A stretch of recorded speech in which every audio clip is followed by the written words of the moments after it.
Rainfall records are being broken across Oklahoma. Medill has already had more rain this year than it had in all of 2014. Norman, Oklahoma City, and many other cities broke rainfall records in May. More than 22 inches of rain fell in Eufaula. For cities like Eufaula, which are highly dependent on tourism dollars, the economic repercussions of the flooding will likely last the rest of the year. The ferocity of water pouring over the dam at Lake Eufaula is breathtaking. 172,000 cubic feet of water per second is being released over the spillway. That translates into more than 2 billion pounds of water each second.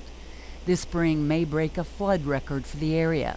Craig Robbins is the lake manager for the Army Corps of Engineers. 1990 was our largest flood event, the flood of record. We got up to a pool elevation of 599.77. Our current pool elevation, or the highest peak at this flooding event, was 599.67, so only a tenth of an inch difference. Lake Eufaula was built for flood control, so the people, their houses, and the main part of town are protected from rising waters. The recreation areas, however, are flooded. The marina at the Eufaula State Park has been closed for days, flooded out by torrential rainfall that began Memorial Day weekend. What you are seeing here used to be dry land. The only visitors are area residents like 95-year-old Clifford Hall and his relatives, who just want to see how bad the flooding is. Moved out here in 1978. Have you ever seen it this bad? No. All of this is hurting the Eufaula. They can't come and do anything. It's too dangerous. And this scene is being replayed all over the lake shoreline. Some of the marinas are inundated, really inaccessible. A large part of our parks have been closed or restricted access. Some of the amenities aren't there. The electrical, the water, the campsites, the boat ramps aren't usable. So, you know, there's been major impact to the recreational period so far.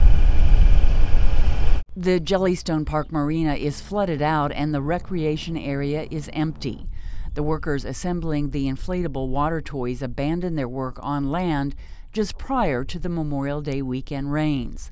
The collapsed features are now floating in floodwater. On any given weekend, this area is filled with 200 to 300 people. Manager Tim Nelson says the loss of revenue from $10 day passes and 50 vacant cabins and campsites is a financial blow. We'll get by. We'll make it work. Whatever we have to do to make it work. But you know, it's hard. It's going to be tough. Are you worried about more rain? Of course. Yeah. I mean, it's supposed to rain for the next 4 days. So I think the hardest part right now would be once the water starts getting down and you have the cleanup and all that. At Cheney's Pizza, an open sign beckons customers.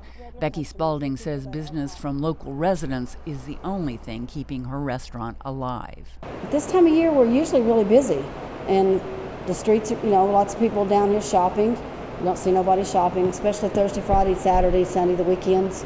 It's just really busy, but nobody's here. Frank Kusech is Eufaula's acting city manager. Biggest problem with that we're going to face is the economic impact of the whole thing, because we're basically a resort type community, a summer seasonal type, and our small businesses base a big part of their budget on what they can bring in during just the short summer season, because they'll make 75% of their income in 4 or 5 months time. So they're basically going to be hurting in that respect. Resort towns across Oklahoma are all hurting economically, but in the larger scheme of things, a price tag can't be placed on lives and property.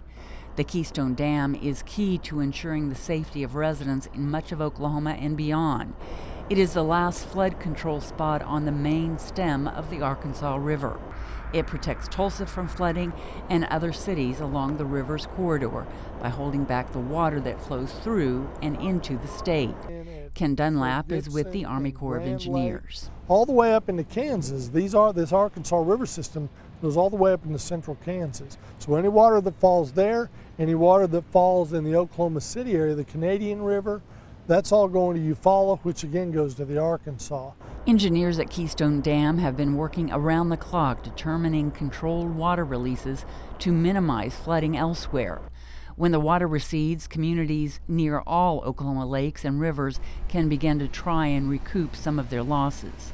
As a community, we've already been talking through social media and stuff about coming together as a community and helping get the shorelines cleaned back up and getting our parks back into shape and trying to salvage whatever's left of summer.